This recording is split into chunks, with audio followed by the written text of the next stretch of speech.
Hello guys, welcome to my channel study heart. আজকে আমরা যে চ্যাপ্টারটা পড়বো সেটা হচ্ছে দ্য গোস্ট ব্রাহ্মণ, ক্লাস 11 র্যাপিড রিডারের যে বইটা আছে সেখানের একটা চ্যাপ্টার। খুব ইন্টারেস্টিং গল্পটা, চলো স্টার্ট করা যাক। Once upon a time there lived a poor Brahmin. একটা সময় ছিল সেখানে একটা গরিব ব্রাহ্মণ থাকতো। Who not being a kulin, যে কিনা কুলিন ছিল না। ফাউন্ড ইট, খুঁজে পেয়েছিল, দ্য হার্ডেস্ট থিং, সব থেকে কঠিনতম জিনিস, ইন দ্য ওয়ার্ল্ড, পৃথিবীতে, টু গেট ম্যারিড, সেটা হচ্ছে বিয়ে করা। মানে তার লাইফে বিয়ে করাটা সব থেকে একটা কঠিন জিনিস ছিল। কেন এটা বলতে চাইছে? কারণ খুবই গরিব ছিল, তার কাছে টাকা ছিল না বিয়ে করার মতো। He went to rich people, সে বড়লোক মানুষদের কাছে যেত, অ্যান্ড বেগড, এবং ভিক্ষা চাইতো, অফ দেম, তাদের কাছে, টু গিভ হিম মানি, তাকে টাকা দেওয়ার জন্য, that he might marry a wife, যাতে সে একটা বিয়ে করতে পারে এবং বাড়িতে বউ আনতে পারে। And a large some of money was needed, এবং এই বিয়ে করার জন্য একটা লার্জ অ্যামাউন্টে টাকার প্রয়োজন ছিল, যেটা তার কাছে একদমই ছিল না। Not so much for the expense of the wedding, বিয়েতে যত না খরচা হতো তার থেকে বেশি খরচা কিসে হতো? As for giving to the parent of the bride, মানে যে বউ হবে সেই বউয়ের বাড়িতে একটা মোটা টাকা দিতে হতো।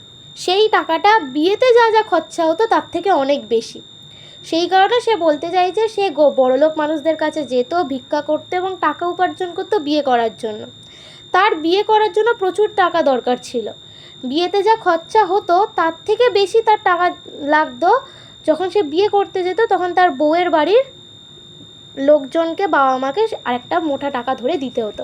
ওই টাকাটাই অনেকটা ছিল। হি বেগড ফ্রম ডোর টু ডোর, দরজায় দরজায় সে ভিক্ষা করে বেড়াতো। ফ্ল্যাটার্ড মেনি রিচড ফোক, অনেক বড় বড় ফোক গায়কেরা আমরা চিনি, সেই ফোক গায়কের কাছে সে একদম মাথা নত করে পায়ে পড়ে তাদের কাছ থেকে টাকা চেয়ে ধার করে আনতো। এরকম ধার করতো না, চেয়ে ভিক্ষা করেই আনতো। And at last succeeded in scraping together the some needed, এবং তার যতটা টাকা দরকার ছিল এই ভিক্ষা করতে করতে করতে করতে একদিন সে সেই টাকাটা জোগাড় করতে পারলো। The wedding took place in the due time, তার বিয়েটা যখন হবার কথা ছিল ঠিক সেই সময়তেই তার বিয়েটা হলো। And he ব্রট home to his wife, two his mother, এবং সে তার বউকে নিজের মায়ের কাছে নিয়ে এলো। আফটার আ শর্ট টাইম, খুব অল্প সময়ের মধ্যে, he said to his mother, সে তার মাকে বলল, মাদার, মা, I have no means to support you and my wife, I must therefore go to distant countries to get money somehow or other. আমি তো এমন না যে আমি চাই না তোমার বা আমার বউয়ের পাশে দাঁড়াতে, আমি সবসময় চাই যে তোমাদের দুজনের পাশে আমাকে দাঁড়াতে। তো তোমাদের দুজনের পাশে দাঁড়াতে গেলে আমার একটা হিউজ অ্যামাউন্টের টাকার প্রয়োজন, সেই টাকাটা আমাকে উপার্জন করতে হবে। তার জন্য আমি ঠিক করেছি আমি অনেক দূরে একটা কান্ট্রিতে যাব, দেশে যাব, সেই দেশে গিয়ে সেখানে থাকব, যা কাজ পাওয়া যায় সেই কাজ করব এবং সেই কাজ করে টাকা উপার্জন করে আনবো তোমাদের জন্য। I may be away for years, আমি অনেক বছরের জন্যই কিন্তু সেখানে যেতে পারি। For I won't return till I get a good sum, যতক্ষণ না আমি একটা ভালো অ্যামাউন্টে টাকা পেয়ে যাচ্ছি ততক্ষণ আমি বাড়ি আসবো না, সে অনেক বছরই লাগতে পারে সেটা। In the mean time I will give you what I have, এবং তার মধ্যে আমি যা উপার্জন করব সেখান থেকে কিছু কিছু টাকা তোমাদের জন্য পাঠাতে থাকবো। You make the best of it, সেই টাকা দিয়ে তোমরা চালিয়ে নেওয়ার চেষ্টাটুকু করো। And take care of my wife, এবং আমার বউকে দেখে রেখো। এই কথাটা ব্রাহ্মণ তার মাকে বলল। দ্য ব্রাহ্মণ received his mother's blessing set out on his travel, তো ওই ব্রাহ্মণটা যখন বাড়ি ছেড়ে বেরিয়ে আসছিল তখন ওর মা তাকে আশীর্বাদ করলো, আশীর্বাদ করে ভালো বললো এবং তাকে বলল যে সে যেন যে কাজে যাচ্ছে সেই কাজে সে সফল হয়। In the evening of that very day, ওই দিনকারের বিকেলবেলাতেই, a ghost assuming the exact appearance of the Brahmin came in to the house, ওই ব্রাহ্মণের ছদ্মবেশে একটা ভূত ওই ব্রাহ্মণের বাড়িতে ঢুকলো। The newly married women thinking it was her husband, এবার নতুন বউ একদম ওর হাজব্যান্ডের মতোই দেখতে লাগছে, সে তো আর বুঝতে পারছেন এটা তার ভূত, তো তার নিজের হাজব্যান্ডকেই ভেবেছে। তো হাজব্যান্ড ভেবে সে বলছে নিজের বরকে, সে বলছে said to him, how is that you have return so soon? কী হলো হঠাৎ যে তুমি এত তাড়াতাড়ি ফিরে এলে? You said you might be away for years, তুমি বলেছিলে তোমার ফিরতে নাকি অনেক বছর টাইম লাগবে। Why have you change your mind, নিজের মাইন্ডসেট চেঞ্জ কেন করে নিলে? দ্য গোস্ট সেড, তার পরিপ্রেক্ষিতে ওই ভূতটা বলছে, ঠিক আছে, ভূতটাকে দেখে তো বউটা বুঝতে পারছে না যে ওটা ওর হাজব্যান্ড নয়, ওটা ভূত। ওটা দেখে ওর বউটার মনে হচ্ছে যেটা তো আমার হাজব্যান্ডই। তো as a husband, as a বর হিসাবে সে জিজ্ঞেস করছে, কী হলো তোমার, হঠাৎ ফিরে এলে? তুমি তো বললে তোমার টাইম লাগবে আসতে, হঠাৎ করে নিজের মাইন্ডসেট চেঞ্জ কেন করলে? তো এই কথাটা শোনার পর দ্য গোস্ট সেড, ওই যে ভূতটা ছিল, ব্রাহ্মণরূপী ভূত, সে বলছে, টুডে ইজ নট আ, আজকের দিনটা লাকি ডে। বলতে চাইছে, ভূতটা বলছে যে আজকের দিনটা আমার জন্য লাকি ডে ছিল না। I have there for return home, সেই জন্য আমি আজকে বাড়ি ফিরে এলাম। বিসাইডস, তার পাশাপাশি, I have already got some money, আমি কিছু টাকাও পেয়ে গেছি এর মধ্যে। The mother did not doubt but that it was her son, এবার মাও সন্দেহ করলো না যে ওটা আর ছেলে নয়। ও একবারেই দেখে বুঝে গেলে এই তো আমার ছেলে ফিরে এসেছে। তো সবাইকে একই কথা বলেছে যে আজকের দিনটা লাকি ছিল না, আমি ভাবলাম তাই আজকে যাওয়া উচিত হবে না, আমি ফিরে এলাম। তো এর মধ্যে আমি কিছু ভিক্ষা করে টাকা উপার্জন করে ফেলেছি, সেই টাকাটা আমি নিয়ে এলাম, অন্য কোনো দিন আমি যাব। So the ghost lived in the house as if he was it's ওনার, তো ভূতটা এমনভাবেই, ব্রাহ্মণরূপী ভূতটা এমনভাবেই থাকতে লাগলো যেন ওটা ওর নিজের বাড়ি এবং ও ওই বাড়ির মালকিন। And as if he was the son of the old women and the husband of the young women, তো কী পরিচয় থাকতো, ওই বয়স্ক মহিলাটার ছেলে আর ওই ইয়াং যে মেয়েটা ছিল তার হাজব্যান্ড, বর। As the ghost and the Brahmin were exactly like each other in everything, ব্রাহ্মণ এবং গোস্ট দুজনকেই সেম দেখতে, সেম রকম কথাবার্তা, সেম ভয়েস, কোনো ডিফারেন্স নেই আইডেন্টিফাই করার যে ব্রাহ্মণ আলাদা বা ভূতটা আলাদা। Like two peas, the people in the neighborhood all thought that the ghost was the real ব্রাহ্মণ। ঠিক আছে, এবার আশেপাশে প্রতিবেশী যারা ছিল, তারা প্রতিবেশীরাও ওই ভূতটাকেই ভাবতো যে এটা তো ওই তো রিয়েল ব্রাহ্মণ। একদম একটুর জন্য তারা কিন্তু ভাবেনি যে ওটা ভূতটা। এবার পিস বলতে আমরা মটরশুঁটি গাছ, এবার মটরশুঁটি গাছের কি সব কটাই সেম দেখতে হয়, মটরশুঁটির দানাগুলো ম্যাক্সিমামই বলতে গেলে। তো এবার বলতে চাই যে ভূত আর ব্রাহ্মণটা যে পুরো সেম দেখতে ছিল, সেম আচরণ, কথাবার্তা, ভয়েস, তো সেটা পাড়া প্রতিবেশীরাও আন্দাজ করতে পারেনি। আফটার সাম ইয়ার্স, কিছু বছর পর, দ্য ব্রাহ্মণ রিটার্ন ফ্রম হিজ ট্রাভেল, এবার সে ওই বাইরে থেকে ফিরে এলো, আসল ব্রাহ্মণটা। And what was his surprise, এবং তাকে যেটা অবাক করলো সেটা হলো, when he found another like him in the house, যখন সে বাড়িতে তার মতো দেখতে আরেকটা ব্রাহ্মণকে দেখলো। The ghost said to the Brahmin, ভূতটা ব্রাহ্মণকে বলল, হু আর ইউ, তুমি কে? What business have you to came to my house, কী উদ্দেশ্যে তুমি আমার বাড়িতে এসেছো এখন? Who I am, replied the ব্রাহ্মণ, এবার আসল যে ব্রাহ্মণ সে বলছে, আমি কে সেটা তুমি আমাকে জিজ্ঞেস করছো? Let me ask who you are, আমার তো এটা প্রশ্ন করা উচিত যে তুমি কে যে আমার বাড়িতে আছো। দিস ইজ মাই হাউস, এটা আমার বাড়ি। দ্যাট ইজ মাই মাদার, ওটা আমার মা। And that is my wife, ওটা আমার বউ। দ্য গোস্ট সেড, এবার ভূতটা বলছে, why here in a strange things, everyone knows that this is my house, that is my wife, and wander in my mother, and I have lived there for years. তুমি কে, বাইরের লোক যে এসে বলছো যে এনারা তোমার বাড়িটা তোমার, সবাই জানে এখানে যে এই বাড়িটা আমার, এই বয়স্ক মহিলাটা আমার মা, ইনি হচ্ছেন আমার বউ, এবং এটা আমার বাড়ি, এত বছর ধরে আমি এখানেই আছি, সবাই সেটা জানে। এটা কিন্তু ভূতটা বলছে। And you pretend this is your house, এবং তুমি এমন হাবভাব দেখাচ্ছ যেন এটা তোমার বাড়ি। And that women is your wife, এবং এমন বলছো যেন ওই মহিলাটা তোমার বউ। Your head must have got turn Brahman, তোমার মাথা খারাপ হয়ে গেছে ব্রাহ্মণ, তুমি কী বলছো না বলছো তুমি নিজেও জানো না। So saying the ghost drove away the ব্রাহ্মণ ফ্রম হিজ, এইসব বলে ব্রাহ্মণটাকে ভূতটা কী করলো, নিজের বাড়ি থেকে তাড়িয়ে দিল বা বার করে দিল। দ্য ব্রাহ্মণ বিকাম মিউট উইথ ওয়ান্ডার, মানে অবাক হয়ে চুপ করে রইল, মানে ওর মুখে ভাষা নেই যে কী হচ্ছে এটা। ওর মতো দেখতেই অন্য একজন ওর বাড়িতে আছে এত বছর ধরে, কেউ সেটা বুঝতে পারছে না এবং কেউ বিশ্বাসও করছে না যে ওটাই আসল ব্রাহ্মণ এবং বাড়িতে যেটা আছে ওটা অন্য কেউ হবে। He did not know what to do, সে বুঝতে পারলো না যে সে কী করবে। At last he bethought himself of going to the king and of lying his, তো অ্যাট লাস্ট সে ঠিক করলো যে আচ্ছা কোনো সলিউশন একমাত্র তাদের রাজাই খুঁজতে পারবে। তো সে ঠিক করলো সে রাজার কাছে যাবে এবং সব কথা তাকে খুলে বলবে যে কি হয়েছে না হয়েছে। কেস বিফোর হিম, তো এবার রাজার কাছে গিয়ে তার নামে ওই ভূতটার নামে কেস করবে, এটাই আসল ব্রাহ্মণটা ঠিক করলো।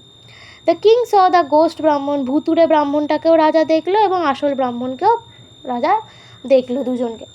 And one was the picture of the other, এবং দুজন দুজনের প্রতিচ্ছবি যেন, দেখে মনে হচ্ছেই না দুজনের মধ্যে কোনো ডিফারেন্স আছে। So he was in a fixed and did not know how to decide the quarrel, এবং সে বুঝতেই পারছিল না যে এইটা কীভাবে ঠিক করবে। ওদের দুজনের মধ্যে ঝগড়া তো চলেই আছে, মানে রাজা নিজেই বুঝতে পারছে না কে আসল ব্রাহ্মণ আর কে ভূত, রাজাই কনফিউজ। দুজনের চাল চলন কথাবার্তা দেখতে সব সেম, রাজা কিছুতেই বুঝতে পারছে না কে আসল না নকল। সে বুঝতেই পারছে না কীভাবে ওই ঝামেলা ঝঞ্ঝাটটা থামাবে কী করে। আচ্ছা, day after day the Brahmin went to the king, প্রত্যেক দিন এক এক দিন করে যেতে লাগছে আর যে আসল ব্রাহ্মণ সে রাজার কাছে যেতে থাকছে। And besought him to give him back his house, এবং তার কাছে আকুতি মিনতি করছে যে রাজা যেন তার বাড়িটাকে ফিরিয়ে দেয়, তার বউকে ফিরিয়ে দেয় এবং তার মাকে ফিরিয়ে দেয়। And the king not knowing what to say every time, এবং প্রত্যেকবার রাজা কী বলবে সে নিজেই জানে না, কারণ কিছুই নিজেই তো বুঝতে পারছে না রাজা যে ভূতকে আর আসল ব্রাহ্মণটাকে। Put him off the following day, এইভাবে এক এক দিন কেটে যাচ্ছে আর ব্রাহ্মণ রোজ রাজার কাছে এসে আকুতি মিনতি করছে, রিকোয়েস্ট করছে যেন তাকে সব ফিরিয়ে দেয়। Every day the king tells him to came to tomorrow, রোজ রাজা বলছে আজকে এসো কালকে এসো, এই করে করে দিনের পর দিন কেটে যাচ্ছে। And every day the Brahmin goes away from the palace weeping and striking his forehead with the palm of his hand and saying that what a wicked world this is, I am driving from my own house and another fellow has taken possessions of my house and of my wife, and what a king this is, he does not do justice. তো রোজ রাজা বলছে আজ এসো কাল এসো, এই করে করে দিনের পর দিন কেটে যাচ্ছে। রোজ ব্রাহ্মণ আসছে কাঁদছে, রাজার হাতে পায়ে ধরছে, তাকে বলছে, তার মুখে একটাই কথা বেরোচ্ছে যে কি দুনিয়া ভগবান, কি দুনিয়া, আমাকেই নিজের বাড়ি থেকে বার করে দিল, অন্য একটা কোন পাগল লোক আমার বাড়িতে উঠে এসে জুটেছে, আমার বউয়ের সাথে আছে, আমার মায়ের সাথে আছে, এবং কেমনই বা রাজায় যে কিনা কোনো সুবিচার আমাকে দিতে পারছে না, কি হবে আমার আমি জানি না। Now it came to pass that as the Brahman went away every day from the court outside the town, রোজ ওই ব্রাহ্মণটা শহরের রাস্তা দিয়ে হেঁটে হেঁটে যেত, রাজার প্যালেসে ফিরে আসতো, এরকম ঘটনা রোজ ঘটতো। He passed a spot at which a great many cowboys used to play, সে এমন একটা জায়গা দিয়ে ফিরতো সেখানে অনেক কাউবয় মানে হচ্ছে কৃষি বালক আমরা বলতে পারি, বা যেসব ছেলেরা গ্রামের ছেলেরা গরু চড়িয়ে বেড়ায় তাদের কথা আমরা বলতে পারি। তো এমন একটা জায়গা দিয়ে সে ফিরতো সেখানে কাউবয়েরা খেলাধুলো করতো, কৃষি বালক আমরা বলতে পারি। They let the cow graze on the meadow, ঠিক আছে। আচ্ছা, রোজ তারা ওই গরু নিয়ে মাঠে বেরোতো তাদেরকে খাওয়ানোর জন্য। While they themselves meet together under a large tree to play, এবং যখন ওই গরুগুলো ঘাস খেত মাঠে তখন ওই ছেলেগুলো একসাথে সবাই মিলে একটা বড় গাছের নিচে খেলাধুলো করতো এবং সময় কাটাতো। And they played at royalty, one cowboy was elected king, এবং তাদের মধ্যে একটা ছেলেকে বলা হয়েছিল ওই কৃষি বালকদের মধ্যে হেড, রাজা। অ্যানাদার, তাদের মধ্যে একজন ছিল প্রাইম মিনিস্টার, প্রধানমন্ত্রী, অর ভিজিয়ার। অ্যানাদার ছিল kotwal or perfect of the police, আরেকজন ছিল একটা পুলিশ টাইপের, ঠিক আছে। এবার গ্রাম তো, গ্রামের ওদের ভাষায় নানান রকম ওদের ভাষা ইউজ করা হচ্ছে। একজন পুলিশ, একজন প্রধানমন্ত্রী, আর আদারওয়াইজ কনস্টেবল, একজন কনস্টেবল আর একজন রাজা। তাহলে ওখানে অনেক ছেলে ছিল, ওরা প্রত্যেক দিন ওই মাঠে গরু নিয়ে যেত ঘাস খাওয়ানোর জন্য, এবং সেখানে গরুরা যখন ঘাস খেত তখন ওরা কী করতো, একটা বড় গাছের নিচে বসে এক জায়গায় হয়ে খেলাধুলো করতো। এবং তাদের মধ্যে একটা কৃষি বালক, একজন ছিল রাজা, একজন ছিল প্রধানমন্ত্রী, একজন হচ্ছে পুলিশ, আর একজন হচ্ছে পুলিশের constable. Every day for several days together they saw the Brahman, প্রত্যেক দিন তারা একসাথে ওই ব্রাহ্মণটাকে যে দেখতো, সে রাস্তা দিয়ে যাচ্ছে একবার রাজার বাড়ির দিকে, ফিরছে একবার, যাচ্ছে একবার, ফিরছে একবার। পাসিং বাই উইপিং মানে কাঁদতে কাঁদতে ওই জায়গাটা দিয়ে আসা যাওয়া করছে রাজার বাড়ির দিকে। ওয়ান ডে, একদিন, দ্য কাউ বয় কিং, এবার ওই যে কৃষি বালক ছিল তাদের মধ্যে যে হেড বা রাজা ছিল, আস্ক হিজ ভিজিয়ার মানে যে পুলিশ ছিল বা যে প্রাইম মিনিস্টার ছিল সরি, তাকে জিজ্ঞেস করলো whether he knew why the Brahmin wept everyday, হয়তো সে জানতো যে কেন ওই ব্রাহ্মণটা প্রত্যেক দিন কাঁদতো। On the vizier not being able to answer the question, কিন্তু এই কোশ্চেনের মানে ওই যে রাজা ছিল কাউবয়দের মধ্যে, সে প্রাইম মিনিস্টারকে জিজ্ঞেস করেছিল যে কেন ওই লোকটা বা ব্রাহ্মণটা প্রত্যেক দিন কাঁদে বা কেঁদে কেঁদে বাড়ি ফিরে। তো যে প্রাইম মিনিস্টার ছিল ওই কাউবয়দের মধ্যে, সে কোনো রিপ্লাই দিতে পারেনি এই কোশ্চেনে। The cowboy king ordered one of his constable to bring the ব্রাহ্মণ টু হিম, এবার ওই যে রাজা কাউবয়দের, সে যে কনস্টেবল ছিল কাউবয়দের মধ্যে, তাকে বলল যে ওই ব্রাহ্মণকে ডেকে আনতে।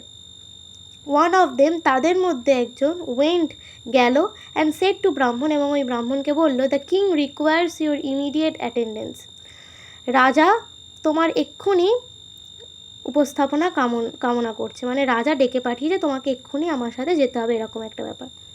দ্য ব্রাহ্মণ রিপ্লাইড হোয়াট ফর, কিসের জন্য, ব্রাহ্মণ আস্ক করলো। I have just came from the king, আমি সঙ্গে সঙ্গে এক্ষুনি রাজার কাছ থেকে এলাম। And he put me off till tomorrow, সে তো আমাকে বললো যে আবার কালকে আসতে, তাহলে আবার হঠাৎ করে রাজা আমাকে ডেকে পাঠালো কেন? যে ব্রাহ্মণ সে ভেবেছে যে আসল রাজা সে ডেকে পাঠিয়েছে। Why does he want me again, আবার সে কেন আমাকে দেখতে চাইছে? ইট ইজ আওয়ার কিং, এটা আমাদের রাজা। That wants you, our neatherd king, rejoined the constable. Who is neatherd king, এবার যে কনস্টেবলটা ছিল সে বলছে না না, তুমি যে রাজার কথা ভাবছো সেই রাজা না, এটা হচ্ছে আমাদের রাজা, আমরা যাকে রাজা হিসাবে মানি আমাদের দলের মধ্যে, সেই নিড হার্ট কিং এর কথা আমি বলেছি। এবার ব্রাহ্মণটা বলছে সেটা আবার কে, নিড হার্ট কিংটা কে আবার? কাম অ্যান্ড সি, এসো এবং দেখো, এটা কনস্টেবলটা বললো, was the reply. The Brahmin then told him the sad story, the neatherd king then ask the Brahmin why he every day went away weeping, এবার যে রাজা ছিল ওই কৃষি বালকদের মধ্যে, সে জিজ্ঞেস করলো যে কেন সে রোজ কেঁদে কেঁদে বাড়ি ফিরত। তো তার রিপ্লাইতে ব্রাহ্মণ তাদেরকে একটা দুঃখের ঘটনা জানালো, একটা গল্প জানালো। রাজা শুনলো। After hearing the whole said I understand your case, সব কিছু শোনার পর কৃষি বালকের যে রাজা, সে বললো আচ্ছা আমি বুঝলাম তোমার ঘটনাটা কি। I will give you again all your rights, আমি তোমাকে তোমার সব যে অধিকার সব কিছু তোমাকে ফিরিয়ে দেবো। Only go to the king, শুধু রাজার কাছে তুমি যাও, and ask his permission for me to decide your case, এবং এটা বলে এসো যে তোমার কেসটা এখন আমি দেখছি, তাকে আর মাথা ঘামাতে হবে না তোমার ম্যাটারটা নিয়ে, সে যেন আর কিছু না করে, এটা শুধু রাজাকে জানিয়ে দিয়ে এসো তুমি যে তোমার কেসটা আমি এখন হ্যান্ডেল করছি। The Brahmin went back to the king of the country, ব্রাহ্মণও তার কথা শুনে কান্ট্রির যে রাজা তার কাছে চলে গেল, অ্যান্ড বেগড হিজ ম্যাজেস্টি, এবং তার কাছে অনুরোধ করলো to send his case to the neatherd king, তো তার কেসটা সে যেন ওই কৃষি বালকের যে রাজা ছিল তাকে দিয়ে দেয়। Who had offered to decide it, যে কিনা তাকে বলেছিল যে হ্যাঁ এই কেসটা নিয়ে সে কিছু একটা সলিউশন বার করতে পারবে। The king hmm the case had gently puzzled granted the permission thought, এবার রাজা তো নিজেই ওই কেসটা নিয়ে পাজল ছিল, ও তো চাইছিল নিজের মাথা থেকে কেসটা নামাতে, তো এই সুযোগটা কি আর রাজা ছাড়বে? রাজাও রাজি হয়ে গেছিলো, বলেছিল হ্যাঁ হ্যাঁ ঠিক আছে যাও, যে দেখবে এই কেসটা তাকেই তুমি গিয়ে দাও।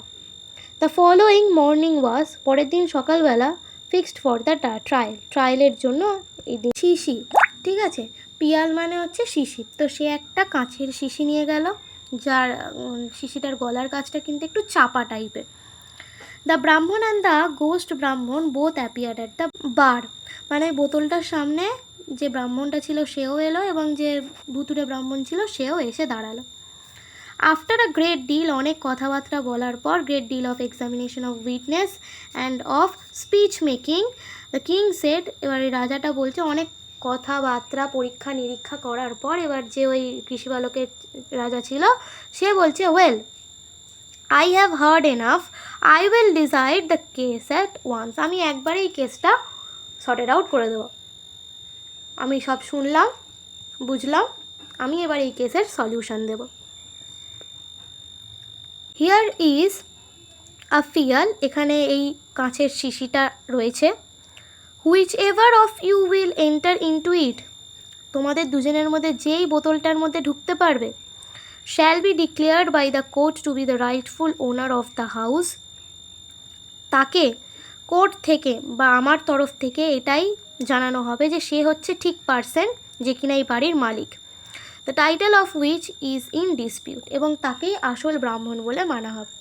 তো যে ওই কৃষি বালকের ছেলেদের মধ্যে যে রাজা ছিল, সে বলছে যে তোমাদের দুজনের মধ্যে যে এই কাঁচের শিশিটার মধ্যে ঢুকতে পারবে, তাকে আমি মানবো বা কোর্ট থেকে মানা হবে যে সেই হচ্ছে এই বাড়ির আসল মালিক, এবং তাকে ছেড়ে দেওয়া হবে। এরপর আর কোনো কেস দেখা হবে না। Now let me see which of you will enter, এবার দেখা যাক তোমাদের মধ্যে কে এই শিশির মধ্যে ঢুকতে পারো। The Brahmin said you are a neat heart and your intellect is that of a neat heart. এবার যে ব্রাহ্মণ, সে বলছে তুমি তো একটা কৃষি বালক, কিন্তু তোমার বুদ্ধিটা কিন্তু কৃষি বালকের মতো নয়, তোমার বুদ্ধিটা কিন্তু তার থেকে অনেক হাই। নিট হার্টের পুরো মানে হচ্ছে একজন পরিষ্কার পশুপালক, ঠিক আছে?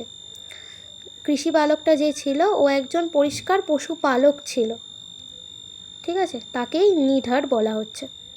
তার বুদ্ধি অত্যন্ত পরিমাণে ইন্টেলিজেন্ট, মানে সে প্রচণ্ড পরিমাণে ইন্টেলিজেন্ট ছিল। What man can enter into such a small phial, একটা মানুষ কি কখনো শিশির মধ্যে ঢুকতে পারে?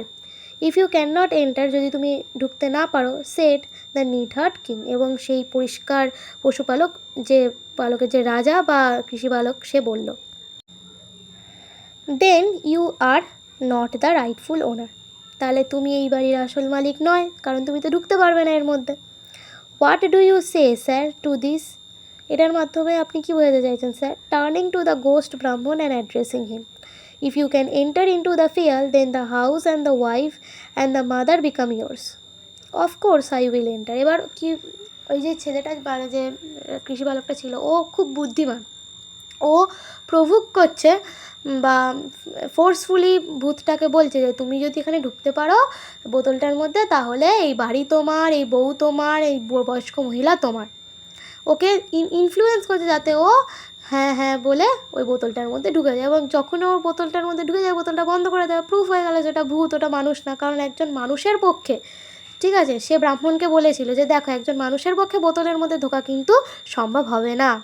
এবার ভূতটাকে যেহেতু তোমার ইনফ্লুয়েন্স করছিল ওই ছেলেটা, তো সেই ক্ষেত্রে ভূতের মনেও একটা জেদ চেপে বসেছিল, এবং ভূতটাও বলছিল যে হ্যাঁ হ্যাঁ আমি বোতলের মধ্যে ঢুকেই দেখাবো। And true of his word, এবং সেই যেমন বলা তেমনই কাজ। তো ভূতটা যেহেতু বলেছে না আমি ওই বোতলের মধ্যে ঢুকেই দেখাবো, তো সে সেই কাজটাই করলো, বোতলের মধ্যে ঢুকে দেখালো। He made himself into a small creature like an insect, নিজেকে একদম ছোট্ট একটা পোকার মতো বানিয়ে নিল, একদম ছোট্ট পোকার মতো বানিয়ে নিল। অ্যান্ড এন্টার ইন্টু দ্য ফিয়াল, এবং ওই যে বোতলটা ছিল বা শিশিটা, ওটার মধ্যে ঢুকে গেল। দ্য নিট হার্ট কিং, ওই পরিষ্কার পশুপালকের যে ছেলেটা ছিল বা কৃষকদের মধ্যে যে হেড ছিল, যে রাজা, সে ফোর্থউইথ কর্কড আপ দ্য ফিয়াল, ও কী করলো, ওই যে ন্যারো যে বোতলটা ছিল, শিশিটা ছিল, ওই শিশির যে মুখটা ছিল, ঢাকনাটা দিয়ে ওটা বোতলটাকে পুরোপুরি ক্লোজ করে দিল, যাতে ওই বোতলটাকে আর খোলা না যায় কোনো রকমভাবে। The ghost could not get out, ভূতটা ওখান থেকে বেরোতে পারলো না।